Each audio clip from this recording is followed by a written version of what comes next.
In Attorney General William Barr's most recent public assessment, Geoffrey Berman was doing an exemplary job as Manhattan's chief federal prosecutor.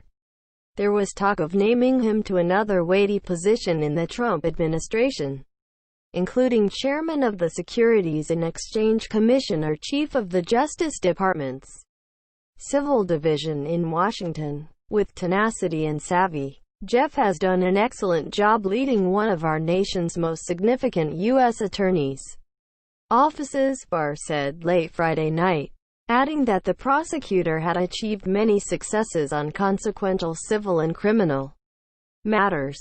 The only problem, Berman, whose office has prosecuted and investigated several of President Donald Trump's allies, had no interest in leaving to make way for the president's favored replacement, current SEC Chairman Jay Clayton, whose resume is absent any previous experience as a prosecutor. Less than 48 hours after a battle for control of the Justice Department's most prestigious office ended with Trump ordering Berman's dismissal, the urgency of the administration's action has not been fully explained. By some accounts, Clayton had expressed interest in the Manhattan post to both Barr and Trump while preparing to leave the SEC. Others have suggested that the abrupt move, initially revealed on another late Friday night, mimicked the recent actions to remove a number of government watchdogs cast as disloyal or a threat to the administration. Barr announced then that Berman was stepping down to make way for Trump's intended nomination of Clayton, prompting the prosecutor to fire back that he had no intention of resigning. The standoff was ultimately broken Saturday when Trump formally dismissed Berman, who indicated that he would not challenge the action. The common theme in this multi-trade proposal, said a person familiar with the matter, is a desire to get Jeff Berman out of the Southern District of New York.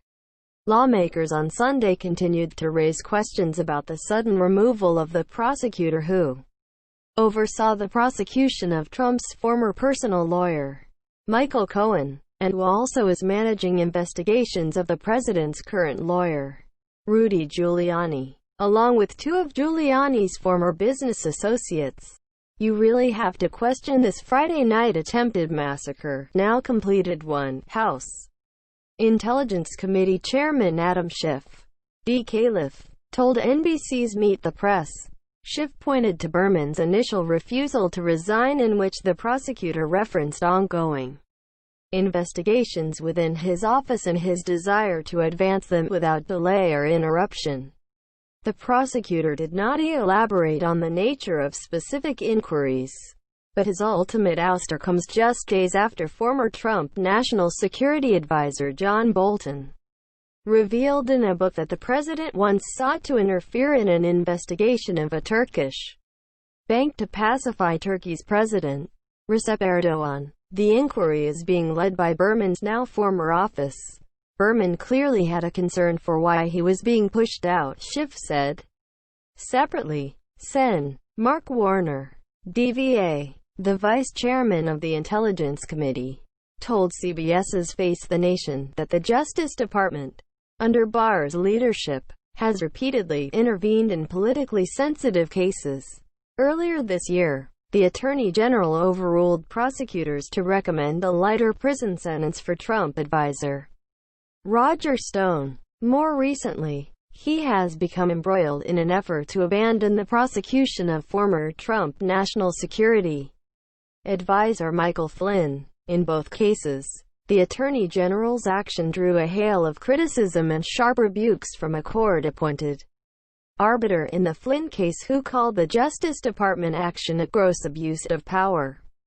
DOJ rebuke. Justice Department showed gross abuse of prosecutorial power in Michael Flynn case. Court-appointed arbiter says. So, there seems to be a pattern from this administration that the president and his henchmen, Mr. Barr, are willing to get rid of anyone that's investigating people that get close to Donald Trump, Warner said, adding that he had no direct evidence that the removal was connected to ongoing investigations. In a Saturday letter informing Berman of his dismissal, Barr rejected the prosecutor's suggestion that ongoing cases might be thwarted by the action.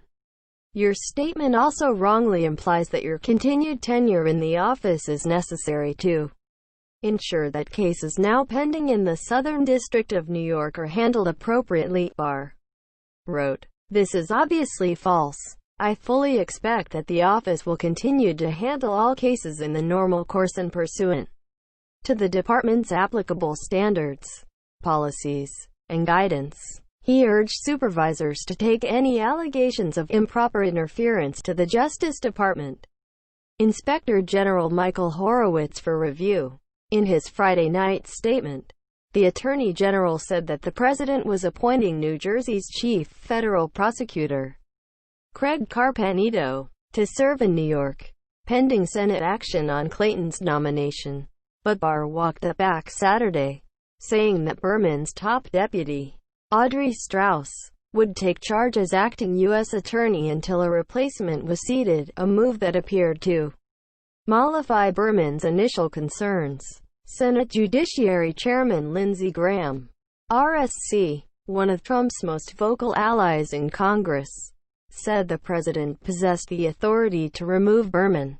He also expressed confidence in Strauss to run the Manhattan office in a professional and ethical manner. Graham, whose committee would weigh the confirmation of a nominee to replace Berman, said that he knew Clayton and believed him to be a fine man and accomplished lawyer. But the chairman also signaled that he would not move forward with a nomination without sign-off from New York's two senators. Both Sens, Chuck Schumer, DNY, and Kirsten Gillibrand, DNY, have called on Clayton to remove his name from consideration. I will not be complicit in helping President Trump and Attorney General Barr fire the U.S. Attorney, who is reportedly investigating corruption in this administration, Gillibrand said. Senate Minority Leader Schumer has called on Justice's Inspector General to review the action. Trump, meanwhile, sidestepped on Saturday the firestorm raging over Berman and his own decision to fire the prosecutor. The decision to remove Berman, the president said, was Barr's to make. I'm not involved, Trump told reporters before departing for a campaign rally in Oklahoma.